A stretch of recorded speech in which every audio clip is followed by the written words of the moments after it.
네, 안녕하세요. 네, 반갑습니다. 어서 오세요. 저희 경찰대 편입 언어 논리 수업 시작하도록 하겠습니다. 라이브로 보고 계신 분들도 반갑습니다. 어서 오세요. 날이 그래도 조금 덜 추워졌죠. 네, 그래서 뭔가 왜 학원을 등록해놓고도 정작 그날이 되면 가지 말까? 뭐 이런 생각이 들잖아요. 예, 근데 그래도 날씨가 조금 도와줘서 좀 흐리기는 한데 너무 춥지는 않아서 다행인 것 같아요. 오케이, 일단 저희 수업 시작하기 전에 잠깐 얘기해보면, 음, 올해는 경찰대 준비가 조금 학생들이 이제 어떻게 해야 되겠다라는 생각을, 어, 작년보다는 조금 더 명료하게 하고 있는 것 같아요. 왜냐하면 작년에는 그냥 시험을 보겠다라는 얘기만 있었고, 어떻게 하겠다라는 게 없었기 때문에 여러분들께서 공부를 하는 과정에서 그냥 어떻게 해야 돼? 뭐, 모르겠어. 이런 마음으로 일단 누군가의 도움을 먼저 요청하는 방식이었다면 이제는 요런 식으로 나오는구나 라는 게 이제 레퍼런스가 좀 생기면서 그러면서 학생들이 조금 더 전략적인 공부와 효율적인 공부를 하려는 계산과 생각들을 하게 되는 것 같습니다. 근데 여러분들 혹시 이제 기출문제 좀 보셨는지 모르겠는데 아직 안 보셨어도 상관없어요. 왜냐하면 우리가 이제 딱 기댈 수 있는 레퍼런스가 기출문제 딱 한 회인 거잖아요. 근데 이 기출문제가 제가 보기에는 언어 논리 입장에서 보면 약간 이제 의아한 지점이 있는 게 사실이거든요. 정말 이런 의도로 이런 문제를 내고 싶어서 낸 건가? 이런 문제를 낼 의도로 낸 건가? 라고 궁금해지는 지점이 있더라고요. 몇몇 문제들은. 왜냐하면 이게 정말 뛰어나고 탁월한 학생들을 정확하게 선발하는 것이 결국에는 모든 음, 시험의 핵심인데 문제를 보면 조금 아쉬운 측면이 있는 것이 사실이거든요. 그래서 이게 과연 평균 점수라든가 커트라인 점수 같은 걸 생각해 보면 변별을 제대로 이루어낸 시험인가라는 측면에서 아마 경찰대가 작년이랑 똑같은 수준의 성격과 똑같은 수준의 난도로 올해도 낼지는 저는 사실 굉장히 의심스럽기는 합니다. 어, 그래서 사실 제 기분으로는 작년에 처음 이 강의를 시작했을 때의 막막함이 하나도 해소가 안 된 상태예요. 작년에는 진짜 가이드라인이 하나도 없었거든요. 우리 시험 볼 거야. 이것밖에는 얘기를 안 했어. 그래서 시험을 보는데 어떻게 본다는 거야? 근데 뭐 그냥 독해 문제를 낼 거야. 뭐 이렇게만 제시를 한 줄로만 제시를 했기 때문에 강의를 열긴 열어야 되는데 학생들이 뭔가 어디 가서 뭘 배우긴 배워야 되는데 그럼 어떡하지? 막 그러면서 제가 막 레일을 놔가면서 강의를 하는 듯한 막 이런 느낌이 들어서 그게 너무 막막하고 괴로웠거든요. 근데 한 해 돌아와서 시험을 이미 본 상태임에도 불구하고 여전히 저는 올해는 그럼 작년에 놓은 레일을 그대로 따라가면 되겠다. 이렇게 딱 계획이 세워지는 게 아니라 이거 막막하기는 마찬가지인데 정말 작년처럼 나오는 거 맞아? 작년에 문제 출제 의도가 어떤 결심이 딱 제대로 반영된 문제인 거 맞아? 이 부분에서 대단히 회의적인 측면이 있기 때문입니다. 경찰대는 굉장히 좋은 학교이고 정말 경찰대 부심이라고 하는 게 뭐 거의 스카이를 넘어서는 수준이죠. 그렇지만 학생들을 선발하는 데 있어서 우수한 학생을 정확하게 선발하는 게 목적이어야 한다면 이번에 경찰대 언어논리 문제는 그런 측면에 있어서는 조금 아쉬운 면이 굉장히 컸습니다. 과도한 욕심을 냈어요. 어깨에 힘을 너무 줬다라고 저는 평가하고 싶은데 그래서 저는 여러분들에게 사실 첫 강의에서 말씀드리고 싶은 건, 뭐 어렵게 내고 싶은 마음은 이해하겠어. 언어 논리 문제 풀어보시면 아시겠지만 진짜 뭔가 손을 못 댈 정도로 어려운 문제들이 있었거든요. 그리고 이제 요 시간 내에 푸는 것 자체가 거의 불가능에 가까운 측면이 있었습니다. 그래서 어렵게 내고 싶고 목에 힘 좀 주고 싶고 이런 마음은 알겠는데 그 수준의 공부를 하기 위해서 저는 이제 욕심을 부리지 않겠다라는 게 이제 제 첫 번째 강의에서의 약속이에요. 왜냐하면 최종적으로 그러한 문제들을 설령 그렇게 나온다 하더라도 최종적으로 그러한 문제들을 경쟁자들보다 잘 풀면 되는 거야. 근데 그 문제를 지금 잘 풀기 위해서는 되게 왜곡된 방식의 공부를 할 수밖에 없어요. 여기 보면 여기 보고 정답 몇 번, 여기 보니까 정답 몇 번, 이런 식의 공부를 할 수밖에 없는 거예요. 지금 당장 그런 문제를 잘 풀려면. 근데 그거는 대단히 한계가 있는 공부고, 그런 식으로는 사실 근본적으로 해결이 안 되기 때문에 여기 오시는 여러분들한테 제가 이걸 약속이라고도 할 수 있고 부탁이라고도 할 수 있는데요. 저는 굉장히 느리게 갈 거예요. 다 채워가면서 갈 거야. 그리고 우리가 예를 들어 문제 유형이 A, B, C, D, E 다섯 개의 유형이 지금 경찰대 기출에 있다면 A, B만 먼저 할 거예요. C는 그 다음에 할 거고 D는 그 다음에 할 거고 E는 한참 있다가 할 거예요. 그래서 저랑 같이 공부하시면서 D랑 E는 언제 해요? 이런 질문을 하고 싶으실 수 있어요. 근데 저는 A, B가 갖춰지지 않으면 D, E를 하는 게 정말 의미가 없다는 걸 이번 기출을 통해서 더 확인했거든요. 그래서 우리 100점 받는 공부가 아니라 1등하는 공부를 해야 되는 상황인지라 제가 이거 설명회 때도 이런 표현을 썼었는데 100점을 받을 수가 없는 시험이야. 90점도 받을 수가 없고 80점도 받을 수가 없는 시험이었어요. 이번 시험은. 언어 논리는. 영어는 고득점자가 꽤 많더라고요. 근데 언어는 80점 이상이 거의 없습니다. 그래서 그러면 이거는 언어랑 영어랑 합쳐서 어찌됐건 상위권으로 들어가기만 하면 되는 거고 여러분들이 그간의 학업 성취도가 어느 정도였는지는 모르겠으나 어찌됐건 실제로 경쟁자보다 탁월한 점수를 받으면 되는 거지 100점을 위해서 처음부터 달릴 필요가 없다라는 거예요. 그러면 여러분 100점 받기 위한 공부는 A, B, C, D, E를 같은 강도로 쭉 하는 거야. 이게 100점 받기 위한 공부예요. 100점을 받을 수 있을지 없을지 모르지만 어쨌든 방식은 A, B, C, D, E를 쭉 가져가는 방식이어야 해요. 근데 우리는 100점 받는 공부 안 할 거고 80점 받는 공부할 거거든요. 그래서 A랑 B 완벽하게 해서 A, B에서는 오답이 발생하지 않게 할 거예요. 그 다음 C 완벽하게 해서 여기서는 오답이 발생하지 않을 거야. D 너무 어려운데 그래도 한 절반은 맞춥시다. E 얘는 성의만 보입시다. 이렇게 갈 거예요.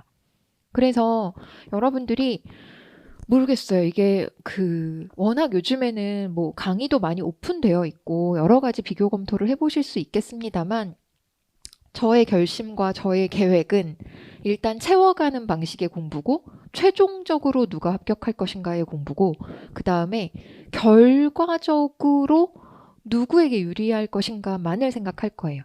지금 당장 여러분들이 뭔가 초조해지는 순간이 있을 수 있고 막 불안해지는 순간이 있을 수 있는데 그냥 차분하게 제가 세운 커리큘럼 그대로 따라오시면 결국 채워진다.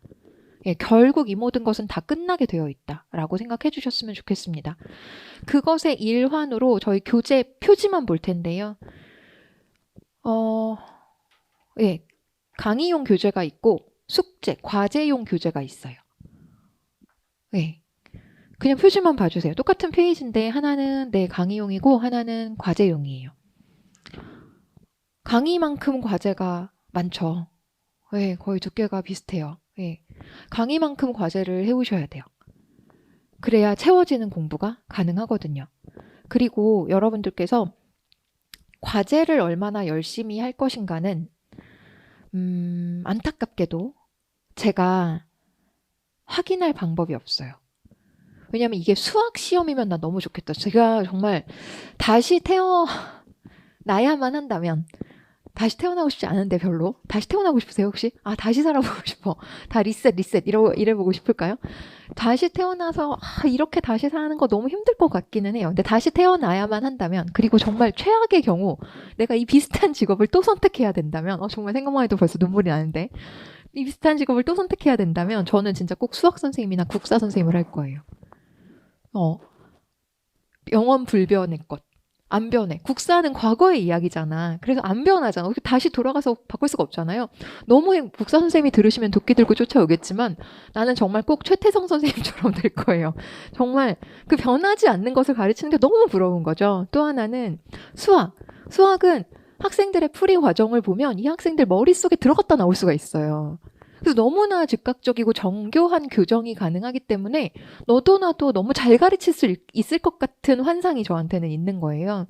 근데 언어라고 하는 건 어떻게 읽었는지, 어떤 사고의 경로를 통해서 이 정답을 골랐는지를 푼 본인도 잘 몰라, 사실. 푼 본인도 정확하게 설명을 못해요. 그러다 보니까 내가 너무 의리인 것 같은 거야. 학생을 그냥 믿을 수밖에 없어. 최선을 다해서 읽었다고 믿을 수밖에 없어. 그리고 최대한 고민해서 풀었다고 믿을 수밖에 없는 거죠. 난 너무 억울해. 내가 정말 열심히 가르쳐주고 같이 해주고 막 이랬는데 어떻게 이걸 틀릴 수가 있어요? 이거를 막 어떻게 증명이 안 되는 거예요. 그래서 그게 너무 괴롭죠. 과제가 지금 딱 이 딜레마에 빠져 있는데요. 과제를 어떻게 해올 것인가는 여러분들이 그냥 하면 한 30분에도 끝날 수 있고요. 제대로 하면 5시간이 모자랄 수도 있어요. 어떻게 할 것인가는 여러분들의 선택일 수밖에 없어. 난 의리니까. 그리고 똑같이 5시간이 걸린다 하더라도 그 5시간을 어떻게 채웠는가는 또 여러분들의 그 상황에 따른 태도에 달려 있는 것이죠. 그래서 저는 자랑을 좀 해보면 작년에 단일 강좌로 저희 강좌가 합격률이 제일 높은 것 같아요. 1차로 보면. 1차로 봤을 때 저희가 한 반을 운영하잖아요. 커스에서. 근데 뭐 공식 통계는 아닌데 제가 이런 루트 저런 루트 어둠의 경로로 알아본 결과 단일 반에서 합격률이 그만큼 나온 반은 저희 반밖에 없는 것 같아요. 그래서 이거를 어떻게 막 공개했으면 좋겠다. 근데 이게 1차 합격인지라 필기 시험은 1차밖에 안 되니까 최종으로 나오기가 힘들고 사실 합격이라고 하는 게 뭐 그렇게 밝히는 걸 원하지 않는 학생들도 있어서 이게 편입시험은 그렇더라고요. 학생들이 뭔가 저는 되게 서운한 지점인데 제가 합격했다는 걸 아무한테도 알리지 말아주세요. 이런 친구들이 좀 있어. 그래서 뭔가 이걸 대놓고 우리가 막 플랜카드로 걸 수가 없는 측면이 있기는 한데요. 어쨌든 제가 알아본 바에 의하면 저희가 제일 합격 많이 했어요. 근데 저는 그 합격의 절반이 영어랑 언어가 팀이니까 그 절반이 저의 몫이라면 그 절반 중에 60%는 과제 덕분이라고 생각해요. 제가 과제를 정말 심혈을 기울여서 만들었어요. 정말 심혈을 기울여서 만들었어요. 그래서 이 과제를 지금은 아직 생각 중이긴 한데 이 1월 과제가 한 6월, 7월 중에 다시 한번 제공될 수도 있어요. 6월, 7월 원래 과제가 덧붙여서 그 한 번 하고 넘기기에 너무 아까워서. 그래서 제가 그 정도로 되게 문제 배치, 순서, 괄호를 어디에 뚫을 건지 뭐 이런 것들을 엄청나게 여러 사람의 머리를 빌려서 저도 엄청난 시간과 에너지를 써서 이렇게 딱 만들었으니까 여러분들께서 강의는 당연하고요. 과제와 관련해서 타의 추종을 불허하는 퀄리티의 과제니까 많은 시간과 많은 에너지를 정성껏 들여서 꼭 해오셔야 된다. 라는 말씀을 먼저 드립니다. 제가 수업보다 지금 과제를 먼저 얘기했어요. 과제가 제일 중요해요. 그리고 그 과제를 어떻게 해올 것인가는 철저하게 나는 을의 입장에서 여러분을 믿을 수밖에 없다. 라는 거 다시 한번 말씀드립니다. 과제를 한번 이렇게 들춰볼게요.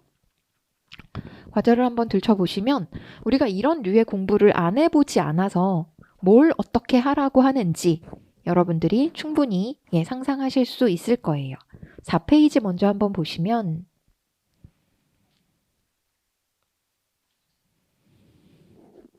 제시문 읽고 한 번만 읽지 않아요. 우리는 지금 이 글을 빨리 후다닥 읽는 연습을 하는 게 아니야. 이 글을 얼마나 집중해서 읽을 수 있는지를 연습하는 중이에요. 그래서 한 번에 쫙 읽어 내려가 보세요. 근데 중간중간에 끊어지고 집중력이 흐려지는 순간 있겠죠. 당연하게도. 다시 한번 쫙 읽으시고 제시문을 암기하실 필요는 전혀 없어요. 암기는 하려고 해도 안 되고 할 필요도 없어. 제시문을 집중력 있게 읽는 게 1번, 집중력 있게 읽는 게 2번, 이렇게 읽어보시고 그 다음에 5페이지에 나와 있는 1회독 정리 박스 보이실까요? 네, 정리해주세요. 이게 어떤 얘기를 하고 있는지 분량이라든가 퀄리티라든가 형식이라든가 이런 것들을 크게 제한하지 않을 테니까 여러분들이 길면 긴 대로 짧으면 짧은 대로 그림으로 정리가 가능하면 그림으로 하셔도 좋고 표나 그래프로 하셔도 좋아요. 줄글의 형태로 하셔도 좋고 심지어는 제시문보다 정리본이 더 길어지는 경우도 있어요. 뭔가 내 말로 바꿔서 표현하다 보니까 뭔가 더 길어져요. 막 안 끝나요. 막 이런 친구들도 있는데 그것도 상관없어요. 역시 여러분들에게 특별한 어떤 형식을 강요하지 않을 테니까 읽었으면 정리하세요. 정리하셨으면 다시 4페이지에 나와 있는 어휘, 지문 분석, 핵심 확인 나와 있는 거 보이시죠? 요거 해결하시고 하루 이틀 있다가 다시 2회독을 정리하는 거예요. 물론 2회독 읽기 전에 한두 번 다시 집중력 있는 독해를 해보셔야 되겠죠. 2회독 정리하실 때는 1회독과 색깔 다른 펜으로 써주시고 뭐 샤프로 썼다면 볼펜으로 써주시고 색깔 있는 펜도 좀 사용해봐 주세요. 내용의 위상을 맞춰서 정리해봐 주세요. 이거 무슨 얘기인지 알죠? 그냥 주저리 정리가 아니라 내용의 위상을 갖추어서 정리를 해보려고 노력하시고 가능한 선에서 하시면 됩니다. 이거 가지고 뭐 제가 여러분을 닥달하지 않을 거예요. 제시문 2회독 정리하는 것까지 이게 한 제시문을 가지고 해야 될 일인데요. 이런 제시문이 5개 붙어 있고 14페이지 보시면 이제 문제까지 붙어 있는 과제가 있어요. 문제까지 붙어 있는 좀 더 제시문의 길이가 길고 문제까지 붙어 있는 과제 역시 같은 방식으로 해결합니다. 14, 15, 16, 17페이지를 보시면 이제 어떻게 해야 되는지 감 잡으실 수 있을 거예요. 됐을까요?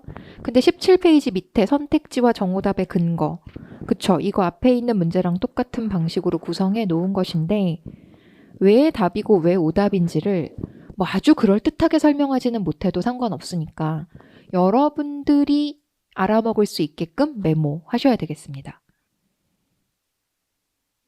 뭐 어디에 나와 있는 내용이라서 뭐 빨간색으로 표시된 내용이라서 아니면 뭐 세모 표시 똑같은 표시를 해놓는다든가 이런 식으로 여러분들이 얘가 왜 답이고 왜 오답인지를 역시 메모해 놓는 방식으로 하셔야 되겠습니다. 이렇게 생긴 애가 5개 또 있습니다. 그래서 총 10세트가 나가는데요. 이게 엄청 시간이 오래 걸려요. 그래서 저는 여러분들이 처음에는 제가 다 못해도 상관없다. 그렇지만 숙제의 퀄리티를 유지해 주셔라. 네, 숙제의 퀄리티를 유지해 주셔라. 완벽하게 하셔라가 아니라 최선을 다해서 해주셔라. 과제를 하는 순간만큼은 되게 집중력 있게 하셔야 되고 다른 생각하지 않으려고 노력하셔야 된다. 그리고 내가 시간이 얼마나 걸리는지만 좀 표시해 주세요. 시간이 내가 얼마나 걸렸다. 요것만 여러분들이 뭐 여백에다가 크게 표시해 주시면 제가 참고하도록 하겠습니다.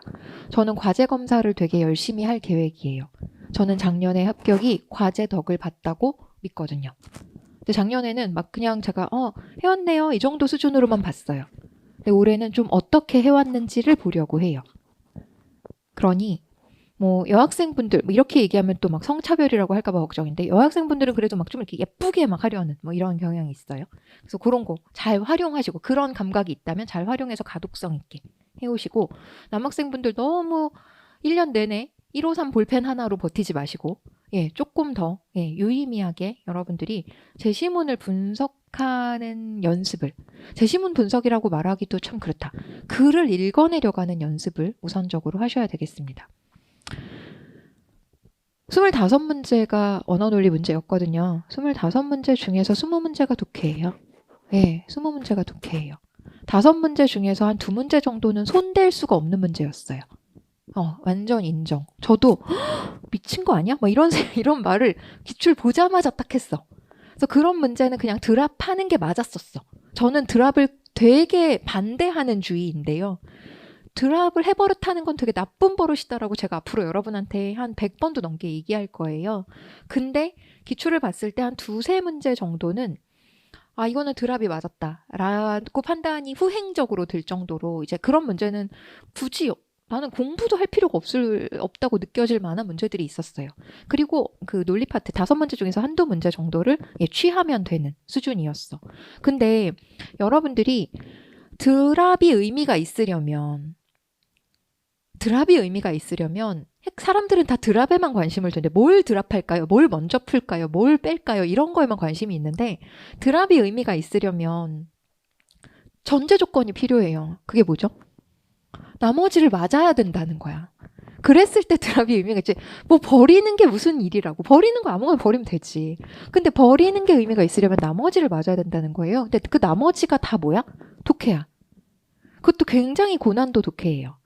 그리고 그 독해 문제의 유형을 제가 차츰차츰 나눠드리기는 하겠습니다만 독해 문제의 유형을 나눠드리는 이유는 놀랍게도 저희가 한 3, 4개월 후에 이야기를 또 할 텐데 이렇게 유형을 나눠드리는 이유는 최종적으로 아무리 유형을 나눠도 그래봤자 독해다라는 얘기를 하려고 그러는 거예요. 독해 문제가 이런 문제도 있고요. 이런 문제도 있고요. 이런 문제도 있는데요. 뭐 강화 약화도 있고 그다음에 뭐 추론도 있고 전제도 있고 뭐 등등등등 여러 가지 유형들이 있는데요. 실제로 그 모든 문제들은 제시문을 읽었으면 맞출 수 있는 문제고 제시문을 못 읽으면 틀리는 문제라는 겁니다. 그러면 우리가 해야 될 일은 뭐예요? 문제 유형별 접근법을 공부할 게 아니라 읽어내는 힘을 기르는 거죠. 한국어로 써 있으니까 다 읽을 것 같지만 사실 그렇지 않거든요. 그래서 여러분들이 저를 믿고 따라와 주신다면 최종적으로 저는 이 읽기 능력에 있어서 끝판왕까지 간 다음에 그 다음에 뭐 조금 더 점수를 얻을 수 있는 다른 거를 해보려고 그래요. 이게 저는 가장 유의미한 방법이라고 생각합니다. 실제로 지금 문제가 PSAT 유형 플러스 수능 플러스 리트 플러스 뭐 도대체 출처를 알 수 없는 막 이상 야리꾸리한 애들로 지금 막 섞여 있어요. 이것도 경찰대에서 그렇게 그냥 냈다는 거지. 경찰대에서 뭐 피스에서 얼만큼 가져오고 뭐 리트에서 얼만큼 가져오고 이렇게 말할 수도 없어. 그냥 이 문제는 그냥 읽었느냐 못 읽었느냐의 문제라고밖에는 저는 판단이 안 되더라고요. 1차 합격하고 가장 먼저 온 학생이 외대 다니는 학생이었어요. 외대 다니면서 같이 준비했던 학생이에요. 그 학생이 그 1차 발표하고 바로 다음날 왔어. 자기 면접 준비 어떻게 해야 되냐고. 예, 제 첨삭실로 바로 왔어요. 막 뛰어 새벽 제가 와서 꼭 이제 선생님 한번 보고 싶다고 제가 오라고도 했지만 합격한 학생들 저 만나고 가세요. 이렇게. 왜냐면 저희 면접 프로그램이 따로 있긴 하지만 그거는 유료이고 비싸단 말이에요. 그래서 그거 하기 전에 저한테 먼저 한번 들렀다 가셔라. 그래야 그 수업이 조금 더 잘 활용될 수 있을 것 같아서 저는 어쨌든 말과 글에 대한 강의를 오래 한 사람이니까 저한테 합격생분들은 저한테 연락하시고 저 거쳐서 면접방 가세요. 이렇게 제가 사전에 말씀을 드렸는데 그 친구는 정말 그 발표 난 다음 날 아침 9시에 왔어. 저희 수업이 보통 아침 수업 10시인데 막 빨리 이제 봤으면 좋겠다고 미리 준비를 하고 싶다고. 그래서 제가 이제 온 학생한테 축하해요. 뭐 이런 얘기를 하고 뭐 비결이 뭐예요? 뭐 문제 어떤 것 같아요? 뭐 이렇게 물었어요. 그냥 이제 인사한 말로. 그랬더니 뭐 그냥 열심히 했다. 뭐 이런 뻔한 얘기. 교과서 중심으로 열심히 했다. 국영수 중심으로 열심히 했다. 뭐 이런 얘기와 더불어서 제가 마지막에 이제 그래서 면접 이렇게 했으면 좋겠다. 자기소개서 봐가면서 제가 질문도 해드리고 녹화도 같이 하면서 막 얘기한 다음에 마지막에 이제 이 학생이 가는 길에 제가 근데요, 학생, 저희가 다음 달에 또 바로 강의를 개강할 텐데, 제 수업을 1년 동안 들어보셨지만, 어떤 점을 보강하면 좋을까요? 이렇게 질문했어요. 합격한 입장에서 제 수업이 어떤 점에서 조금, 더 이렇게 바꿨으면 좋을까요? 그랬더니 저는 되게 의외의 대답이었어. 읽기 훈련을 더 많이 시켜주셨으면 좋겠어요가 답변이었거든요. 근데 저는 사실 근본적으로 읽기 중심주의여서 학생들이 다른 거 좀 더 해보고 싶어요를 되게 무시하고 잘 읽어야 돼요로 거의 1년을 버틴 사람이에요. 근데 그 학생의 대답이 저한테 되게 쇼킹했던 거죠. 저는 뭔가 다른 유형의 문제 정말 되게 이렇게 신박하고 새로운 아니면 진짜 어려운 문제들 좀 더 풀었으면 좋겠어요가 나올 줄 알았는데 아니었어. 그 학생의 답변은 그냥 더 자기가 잘 읽었는지 못 읽었는지를 더 딥하게 봐주셨으면 좋을 것 같다라는 거예요. 그래서 제가 그래 정말 유형이고 나발이고 난이도고 뭐고 간에 결국에는 읽었느냐 못 읽었느냐의 문제였다. 그러니 여러분들이 지금 웬만큼 읽기가 안 되시는 분들 아니죠. 왜냐하면 읽기 능력이라고 하는 건 되게 평균 분포 곡선이 뾰족하거든요. 다 대체로 거기 몰려 있어요. 근데 굉장한 탁월함을 보여야 된다라는 것에 크게 부담을 가져주셨으면 좋겠습니다. 그러기 위해서는 과제를 열심히 하셔야 된다라는 말씀 먼저 드려요. 좋습니다. 자, 저희 그래서 과제 주차마다 해오시면 제가 다음 시간에 다음 주에 답안지 드리고 검사도 해드릴 거예요. 네, 답안지 드리고 검사도 해드릴 거라서 검사의 부담을 좀 가져주시고, 네, 검사의 부담을 좀 가져주시고 성의껏 해와 주시면 되겠습니다. 좋아요. 자, 그 다음에 저희 이제 문제 한번 풀어보도록 하죠. 교재 한번 같이 보도록 하죠. 4페이지 넘어가 볼게요. 아참, 그 전에 나 또 할 게 있었어. 지금 다 핸드폰 꺼내셔서요. 핸드폰 꺼내셔서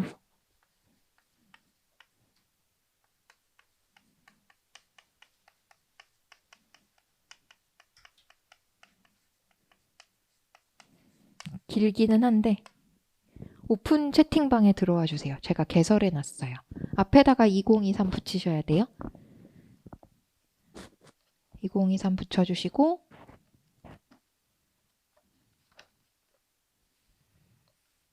네, 여기 실명으로 들어와 주세요. 실명으로 들어와 주세요. 라이브 수강하시는 분들도 지금 다 들어오셔야 되겠습니다. 네, 전원 다 실명으로 들어와 주세요. 강의 내용 관련 질문은 여기서 받도록 하겠습니다. 여러분들이 네, 편하게 질문하셔도 되니까 제가 근데 수업이 좀 있어서 즉답은 어렵지만 최대한 네, 열심히 보고 답변해 드리도록 할게요.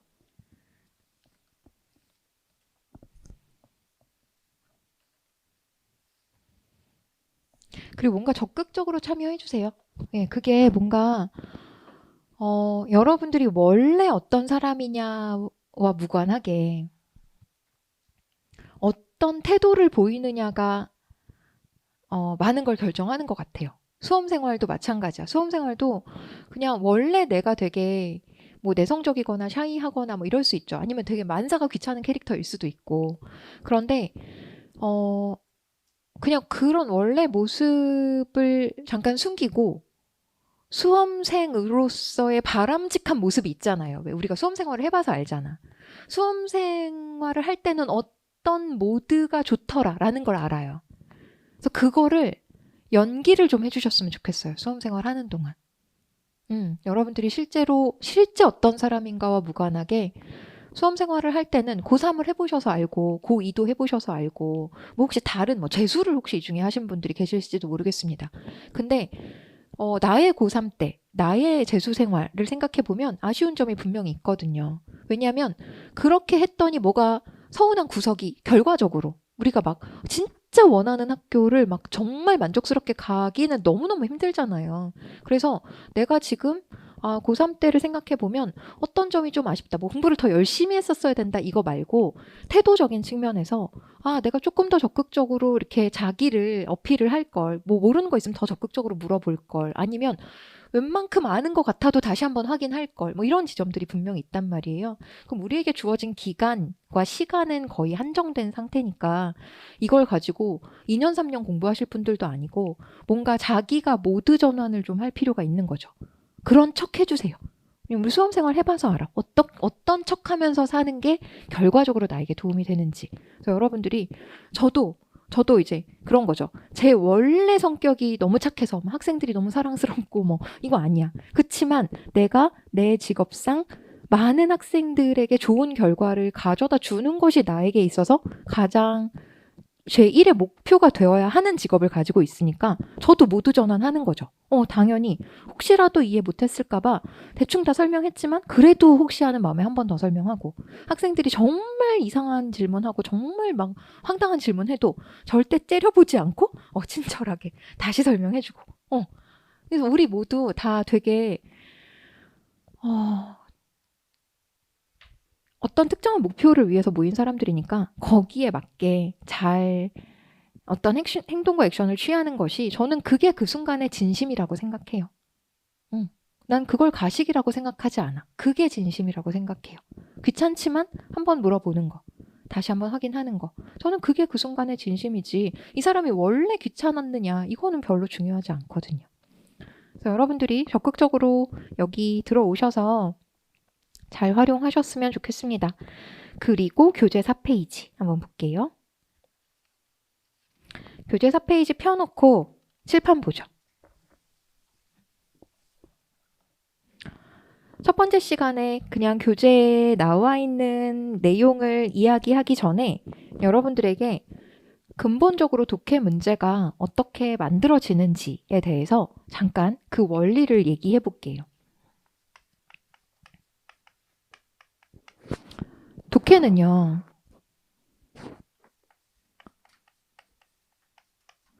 해독이랑 달라요.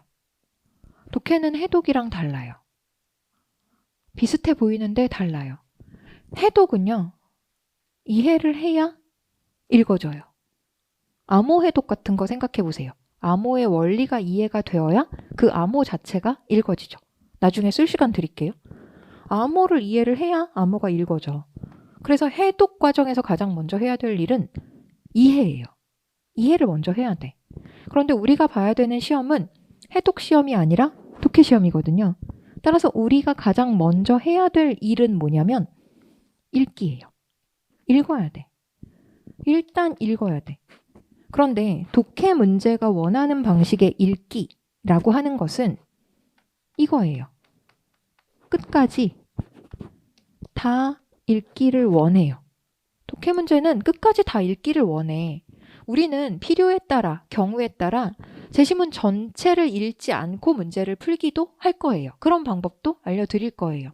그런데 문제 출제하는 사람 입장에서 생각해 보세요. 문제를 출제하는 사람은 이 제시문을 다 읽었다는 전제 하에 문제를 출제하는 거잖아요. 그렇기 때문에 이런 류의 시험에서 최상의 점수를 받기 위해서는 내가 설령 다 읽지 않고 푸는 문제가 있다 하더라도 끝까지 다 읽어내는 능력은 있어야 되는 거죠. 그래서 여러분, 제가 여러분에게 먼저 강요하고 싶은 것은 끝까지 다 읽는 연습을 하셔야 된다라는 거예요. 끝까지 다 읽는 연습을 하세요. 여러분, 보통 평소에 뭐 읽어요? 뭐 인터넷 신문 기사 이런 거 읽죠. 그러면 안 읽어요? 읽는다고 해줘. 네. 저는 아예 글을 안 읽는데요. 뭐 이러면 정말 나는 너무 억장이 무너지잖아요. 이거 어떡해. 우리 독해 시험 보려고 만난 사이인데 뭐라도 읽어요. 라고 거짓말이라도 좀 해주시고 인터넷 신문기사 읽는 거 한번 생각해 볼게요. 신문기사를 포털 사이트에서 제목을 보고 클릭하죠. 클릭하면 화면이 넘어가요. 그리고 다시 그 제목이 보이고요. 큰 제목이 보이고 작은 제목 보이죠. 그리고 뭐 월드컵에서 이번에 월드컵인가? 올림픽인가? 월드컵 맞죠? 월드컵에서 뭐 어느 팀이랑 어느 팀이 뭐 어떻게 싸워갖고 뭐 심판 뭐 오류가 나고 어떻게 나고 오심이 나고 어쩌고 한 두세 줄 정도 읽어요. 그리고 스크롤을 하죠. 그리고 우리는 댓글을 봅니다. 댓글을 보고 내가 생각한 댓글이 베스트군 뭐 이런 걸 확인한 다음에 진심으로 그 기사를 읽었다고 생각해요. 물론 그런 방식의 읽기 행위도 있기는 하죠. 그러나 독해 문제가 원하는 방식의 읽기는 아니에요. 독해 문제는 여러분들에게 다 읽을 수 있는 사람인지를 묻는 거거든요. 그래서 다 읽어버릇 하셔야 돼요. 오늘부터 여러분들이 그 어떤 신문 기사를 읽는다 하더라도 이제부터 클릭한 글은 책임진다 라고 생각하셔야 되겠습니다. 다 안 읽을 것 같으면 클릭을 하지를 마세요. 클릭한 글은 다 읽는다. 제가 여러분에게 갑자기 무슨 삼성경제연구소 레포트 보세요. 이런 얘기 안 할 테니까 평소에 읽던 거 그대로 읽으시되 뭐 페이스북을 보시건 인스타를 보시건 뭘 보시건 상관없고요. 웹소설을 보셔도 상관없어. 뭘 읽으시건 간에 여러분들이 읽기 위해서 클릭한 그 글은 무조건 처음부터 끝까지 읽는다고 약속해 주세요. 웹툰 보실 때 보통 어떻게 봐요? 이렇게 보잖아요. 아니면 자동 스크롤 켜놓고 보잖아요. 이제는 수동으로 이 속도로 볼 거예요. 일부러 이 속도로 보면서 거기 써있는 크크크크 이런 것까지 의식적으로 읽으면서 볼 거예요. 클릭한 글은 무조건 끝까지 책임진다 라는 것을 꼭 약속해 주셔야 되겠습니다. 여러분들이 뭔가 이러한 행위가 마음 먹으면 될 것 같은데 절대 그렇지 않아요. 이건 해버릇해야만 할 수 있는 일이고요. 한글이기 때문에 더 힘들어요. 이게 영어라면 가능해, 오히려. 영어라면 수월한 측면이 있어요. 근데 한글이라서 이거를 꾸준하게 하는 게 쉽지 않아요. 여기에서 변별력이 있어요. 아무리 끝까지 읽으려고 해도 집중을 그렇게 못하는 사람들이 훨씬 많아요. 그러니 무조건 끝까지 읽는다라고 꼭 약속해 주셔야 되겠습니다. 두 번째, 읽었으면 뭐 해야 돼? 이해해야 돼. 근데 독해 문제가 원하는 방식의 이해라고 하는 건요. 뭘 의미하냐면 되는 건 다 할 것을 요구합니다. 우리가 제시문이 지금 굉장히 긴 애들도 있고 그래서 제시문이 막 4개, 5개, 6개의 단락으로 이루어진 글들을 이제 읽어내려가면서 문제풀이를 해야 될 텐데 이 과정에서 제시문을 읽는 족족 다 이해가 되면 참 좋겠죠. 근데 그러지 않은 경우가 훨씬 더 많단 말이에요. 근데 많은 학생들이 첫 번째 단락을 읽고 무슨 말인지 알겠어. 두 번째 단락 읽고 무슨 말인지 모르겠어. 이렇게 되는 순간 그 제시문 자체를 아예 드랍해버리는 경우는 많지 않지만 심리적으로 놔버리는 경우는 되게 많은 것 같아요. 그래서 그때부터는 이제 같은 글자 찾기로 답을 찾는 거예요. 안 읽어지잖아? 그럼 선택지로 간다? 선택지에 가서 뭔가 뭐 키워드 같은 애들이 보이잖아요. 그럼 막 그 키워드를 제시문에서 찾아 헤매는 방식으로 답을 막 고르시는 경우들이 많더라고요. 근데 여러분 이렇게 목에 힘주고 어깨에 힘주는 경찰대가 같은 글자 써가면서 지금 정답 선택지를 구성하겠어요? 그렇지 않아요. 결국 내용을 읽어낼 수 있느냐의 문제거든요. 그렇기 때문에 실제로 이해가 안 되는 부분을 만나면 얘는 어쩔 수 없어요. 이해가 안 되는 걸 어떡해. 그 단락은 그냥 눈알만 왔다 갔다 해야지.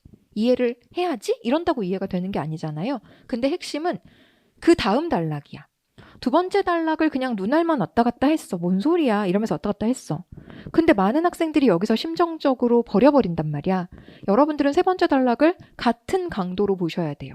세 번째 단락을 읽으면서 이해가 되는 부분이 있다면 이해하고 넘어가셔야 됩니다. 장담컨대 여러분들 수준에서 열심히 연습을 했음에도 불구하고 이해가 안 되는 내용을 알고 있었어야만 풀 수 있는 문제는 절대 안 나와요. 이해될까요? 읽어서 풀 수 있어요.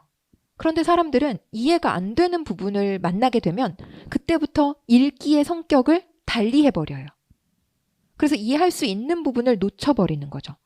이해 안 되는 부분을 내비두시고 이해되는 부분을 찾아서 끝까지 이해를 하는 사람이 이깁니다. 그러니 제가 지금 말씀드리는 게 이해 안 되는 건 안 하셔도 돼요. 이게 포인트가 아니라 이해가 되는 건 반드시 하셔야 돼요. 이게 포인트예요.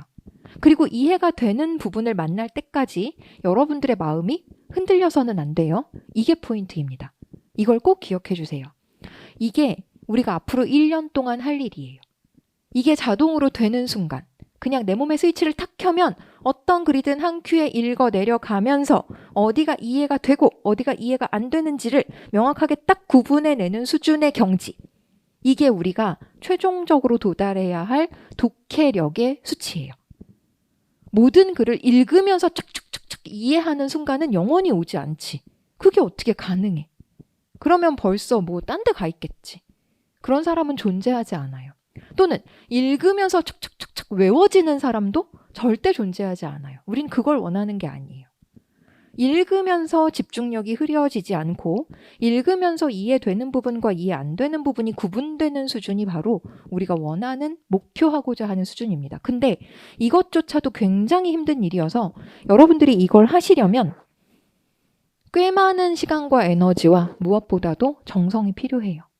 근데 이것만 되면 장담컨대 문제 유형 같은 거 신경 안 써도 돼요. 그냥 풀면 돼요. 그냥 풀면 돼. 이게 그냥 안 읽어지니까 자꾸 문제 유형을 나누는 거예요.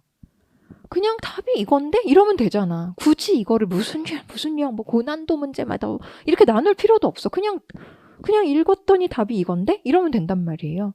그럼 우리는 1차적으로 그것을 목표로 하겠습니다. 이 연습을 최대한 할 거예요. 이게 아까 말씀드렸던 A, B예요. A, B를 이렇게 채워놓으면 그때부터는 이런 식으로 물어보는 문제는 거봐요. 이렇게 물어봤지만 결국 읽어서 해결되죠? 이렇게 물었지만 결국 읽어서 해결되죠? 이걸 계속 확인할 거예요. 그리고 혹시 뭐 조금이라도 더 시간을 아낄 수 있는 팁들이 있다면 그렇게 적용하죠 뭐. 그치만 그래봤자 결국에는 독해다 라는 걸 여러분들이 다시 한번 확인하실 수 있을 겁니다. 이 연습을 반드시 해주신다는 전제하에 독해 문제가 어떻게 출제되느냐. 어떤 제시문을 여러분에게 주고 이 제시문을 잘 읽었는지 못 읽었는지를 평가할 수 있는 가장 좋은 질문은 뭘까요? 뭘 물어보면 이 글을 잘 읽었는지를 평가할 수 있을까요? 뭘 물어보면 알까요? 이 글 잘 읽었는지. 여러분이라면 뭘 물어보시겠어요? 여보세요? 네. 그림은 아니죠, 여러분? 좋아요. 당연하게도 어떤 독해 제시문을 읽고 나서 이거를 잘 읽었는지를 평가하는 건 주제를 묻는 게 가장 간단하죠. 그쵸? 그래서 주제를 물어보는 문제가 한 전체 문제에서 한 3, 40% 정도를 차지합니다. 근데 주제라는 말로 묻기도 하지만 또 다른 말로는 중심 내용이라는 말로 묻기도 하고요. 아니면 다음 글을 가장 잘 요약한 내용으로 적절한 것은 이렇게 묻기도 하고 제목이라는 말로 묻기도 해요. 아니면 필자의 의도가 뭐야? 뭐 이렇게 묻기도 하고 이 글의 목적이 뭐야? 뭐 이런 식으로 묻기도 해요. 포장지가 좀 달라지기는 하는데요. 어쨌든 이런 류의 문제는 야, 그래서 뭔 소리 하고 있어? 이걸 물어본다는 측면에서 핵심을 물어보는 문제예요. 뭐래냐? 이걸 물어보는 거죠. 근데 제가 만약에 여러분에게 핸드폰 사용 설명서를 드린다고 칩시다. 핸드폰 사용 설명서를 드리고 나서 읽어보세요 라고 한 다음에 이 글의 주제가 뭐예요? 이렇게 물어보면 뭐라고 답하시겠어요? 핸드폰 사용 설명에 관한 글이에요 라고 답하시겠죠. 그리고 그게 주제라는 걸 필자도 인정할 수밖에 없어요. 그런데 필자 입장에서 다시 생각해보면 어떤 독자가 이 글을 열심히 읽더니 핸드폰 사용 설명에 관한 글이네 이러고 딱 덮었어. 이런 뭔가 섭섭할 거예요. 그게 주제라는 건 알지만 그래도 이 글을 더 잘 읽었다면 핸드폰 사용 설명에 관한 글이라는 걸 아는 것보다 오히려 전원은 어떻게 켜는지, 메시지는 어떻게 보내는지, 사진은 어떻게 찍는지 이런 것들을 정확하게 알았을 때 이 글을 더 잘 읽었다고 볼 수 있기 때문이죠. 그래서 요걸 물어보는 문제들이 있어요. 메시지 어떻게 킨대? 요걸 물어보는 문제도 있어요. 우린 그런 문제를 뭐라고 불러요? 일치 문제라고 불러요. 고등학교 때 공부 좀 하신 분들일수록 주제 물어보는 문제는 뭔가 크고 세련되고 깔끔한 문제, 일치 문제는 치사하고 쪼잔한 문제, 뭐 이렇게 선입견들을 갖고 계신 분들이 많은데 아니에요. 주제로 물을 거냐 일치로 물을 거냐는 출제자가 결정하는 게 아닙니다. 출제자는 뭐에만 관심이 있어요? 이 글을 잘 읽었는지만 궁금해요. 근데 주제로 묻는 것이 이 글을 잘 읽었는지를 평가할 수 있는 종류와 내용의 제시문이면 주제로 묻는 거고요. 세부적인 정보를 하나하나 물어봐야 오히려 이 글을 잘 읽었는지를 평가할 수 있는 내용과 종류의 제시문이면 일치로 묻는 거죠. 뭔가 출제자가 학생들을 약올리기 위해서 특정한 유형을 막 숨겨놨다가 이렇게 물어야지 이러는 태도로 문제를 내는 건 절대 아니에요. 근데 어찌됐건 주제 물어보는 문제는 핵심을 물어보는 문제라면 이렇게 분류했다면 우리 마음대로 전원이 핸드폰의 핵심은 아니죠. 사진이 핸드폰의 핵심은 아니에요. 그렇다고 뭐 전혀 쓸데없는 거냐? 그렇지도 않아요. 그래서 이런 애들은 뭘 묻는다고 볼 수 있냐면 핵심이 아닌 것이 답이 될 수도 있는 문제라고 분류해 볼 수 있겠습니다. 우리 편의대로. 원래 모든 문제는 그냥 제시문을 잘 읽었는가를 묻고 싶은 건데 그래도 너무 그렇게 접근하기엔 막연하고 크니까 이렇게 나눠봅시다. 핵심 그래서 뭔 소리야? 를 물어보는 문제랑 여기가 뭔 얘기래? 여기가 뭔 얘기래? 이걸 물어보는 문제랑 이렇게 나눠볼 수 있는 거죠. 그렇다면 핵심을 물어보는 문제는 핵심을 물어보기 때문에 아이러니하게도 제시문 전체를 읽으실 필요는 없어요. 제시문의 첫 번째 문장을 통해서 화제를 확인하고요. 제시문의 마지막 부분을 통해서 정답을 찾을 거예요.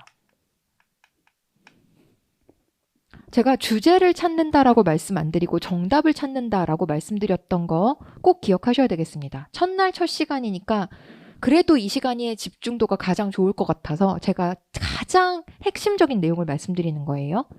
주제를 찾자고 안 그랬어. 정답 찾자 그랬어. 이 글의 주제는 어디에 있어요?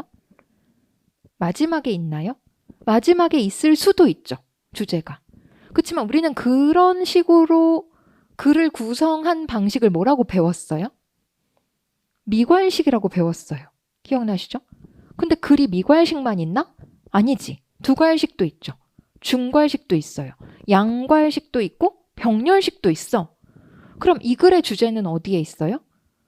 어디에도 있을 수 있죠. 그리고 이 글의 주제가 어디에 있는지는 어떻게 알아? 다 읽어봐야 알지. 그래서 주제 물어보는 문제도 정답률을 최고치로 끌어올리려면 다 읽고 푸는 게 맞아요. 주제가 어디 있을지 알 수 없으니까. 그런데 필자의 입장을 한번 생각해 봅시다. 출제자 말고 필자. 필자의 입장을 생각해 봅시다. 필자는 이 글을 왜 썼지? 필자는 이 글을 왜 썼지? 주제를 전달하려고. 그것 이외의 목적이 있나? 없어요. 모든 글은 주제 전달 이외의 목적이 없어.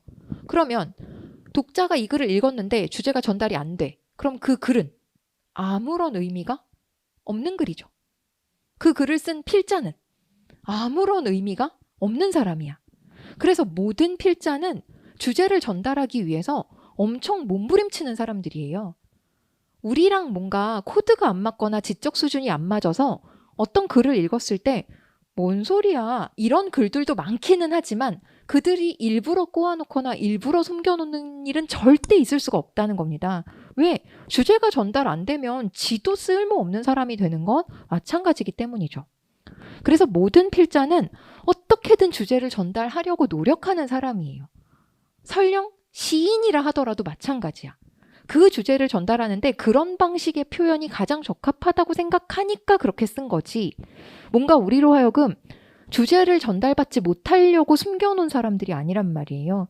그러다 보니까 모든 필자는 이 글을 쓴 원저자뿐만 아니라 2차로 윤문한 저자, 이 제시문을 만들기 위해서 윤문한 저자도 글이 끝나가면 끝나갈수록 표현이 조금 더 직접적이고 강력해지는 경우가 많아요.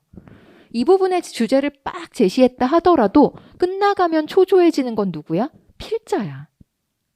필자가 을이야. 독자가 갑이야. 그래서 대부분의 글들은 마지막 부분에서 더 확실하고 구체적이고 강력한 표현을 쓰는 경우가 많다는 거죠.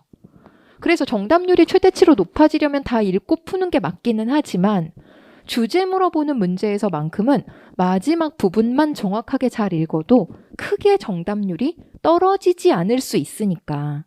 그래서 시간을 좀 아껴보자라는 겁니다. 절대 제가 지금 마지막만 보시면 돼요. 이렇게 얘기하는 게 아니라는 것을 꼭 기억하셔야 돼요. 됐을까요? 좋습니다. 그래서 마지막 부분을 보자라는 거예요. 근데 마지막 부분 어디를 봐요? 라고 한다면 글쎄요. 이거 마지막 부분이라는 게 딱 뭐 금무로 갈라지는 게 아니어서 마지막 단락일 수도 있고요. 우리말은 그러나 이후가 중요하다고 하니까 제시문의 중반 이후에 그러나, 하지만, 반면 뭐 이런 표현이 있으면 거기부터 보겠습니다. 그러므로 따라서 이런 고마운 정리 멘트가 있으면 거기부터 보겠고요. 이도저도 없다. 그러면 한 서너 문장 정도를 읽어볼게요. 일단. 그리고 요 정도를 읽었을 때 정답이 찾아지는지를 확인할 거예요. 안 찾아질 수도 있죠. 그럼 어떻게 해야 돼요? 조금 더 읽어봐야지. 볼 수 있나. 제가 지금 어디를 보면 무조건 주제를 확인할 수 있다. No. 이렇게 말하는 사람의 말만 듣지 마. 제발. 주제는 어디에도 있을 수 있는데 어떻게 뭐 그러나 이후가 무조건 주제인가? 그렇지 않아요. 제시문의 4분의 3 지점이 무조건 주제인가? 그렇지 않아요. 그러나 주제 물어보는 문제에서만큼은 이렇게 접근이 가능하니까 요거 한번 해보자라는 거죠. 두 번째. 그럼 일치 문제는요? 일치 문제의 경우는 핵심이 아닌 것이 답이 될 수 있기 때문에 아이러니하게도 제시문을 다 보셔야 돼요. 얘는 일단 시간을 아낄 수 없다는 걸 받아들여 주세요. 왜? 흥부자식이 12명인지 13명인지를 가지고 답을 만든 문제라면 그 부분을 읽어야 알 거 아니야. 그 착하게 살자. 이거로는 답을 찾을 수가 없잖아. 그쵸? 그래서 제시문을 다 읽어야 하고 제시문을 읽는 정도가 아니야. 제시문을 읽고 나서 선택지 가보면 이런 내용이 제시문에 있었는지 없었는지 기억이 나요? 안 나요? 안 나죠. 그럼 어떻게 해야 돼? 다시 가서 봐야지. 뭐 별 수 있나? 다시 가서 봐야지. 그러나 여기에서 이 연습을 한 사람과 이 연습을 안 한 사람의 차이가 나타나는 거예요. 어디 가서 뭘 봐야 될지를 알고 가는 사람. 설령 그게 좀 자신 없다 하더라도 전체적인 흐름과 맥락을 알고 가는 사람과 그냥 같은 단어 찾기로 찾아 헤매는 사람은 음소거를 해놓고 보면 모양새는 똑같지만 점수가 다르죠. 그래서 여러분들이 이걸 해주셔야 된다라는 의미로 이해하셔야 되겠습니다. 어디만 보면 답이에요. 몇 초 안에 풀어야 돼요. 몇 초 안에 풀 수 있어요. 이 말씀이 여러분에게 더 평안함과 행복감을 드리는 말씀이라는 걸 제가 잘 알아요. 평생 독해를 강의해온 사람으로서. 근데 나 한 20년 찾았는데 아무리 해도 제시문을 안 읽고 답을 고르는 방법은 나 아직 이쯤 됐으면 없는 거다. 그게 저의 결론입니다. 읽고 풀으라는데 어떻게 안 읽고 풀지? 왜 수학은 일일이 다 계산해서 답을 내야 하는 걸 당연하게 여기면서 독해 문제는 안 읽고 풀려고 하지? 잘 읽으면 되잖아. 왜 잘 못 읽으면서 안 읽고 풀려고 하지? 그러니까 여태까지 내린 저의 결론이에요. 잘 읽어주세요. 잘 읽으면 돼요. 그걸 어떻게 일일이 하나하나 다 읽어요? 누가 하나하나 다 읽으래. 잘 읽으면 읽기의 속도가 붙어요. 읽기의 속도가 붙으면서도 정확도가 같이 올라가요. 그 경지로 가면 되잖아. 그러면 이 문제나 유형을 나눌 필요도 없어요. 그러니 잘 읽어주셔라. 앞서도 말씀드렸지만 음소거 해놓고 보면 전국 1등이나 전국 꼴등이나 독해 문제를 푸는 모습은 다 똑같아요. 되게 개그맨 같아요. 막 읽으면서 잘 읽어줘 안 읽어줘 안 읽어지지. 그러니까 막 머리카락 쥐어뜯으면서 읽지. 문제 갔다가 다시 또 제시문 왔다가 막 미쳐버리겠지. 막 얼굴 장난하게 찡그리면서 막 욕하면서 풀지. 음소거 해놓으면 똑같아. 그치만 점수가 달라. 왜 답이에요? 이거 어떻게 맞췄어요? 제시문에 그렇게 써 있어서요. 이 말밖에 할 말이 없어. 맞춘 사람은. 정답을 못 찾은 사람이 뭐 이러고 저러고 이유가 많아. 그러니 잘 읽으셔라. 잘 읽으셔라. 잘 읽게끔 연습해 주셔라. 제가 이 부분을 크게 도와드리겠다. 잘 읽으려면 숙제하셔야 된다. 됐을까요? 좋습니다.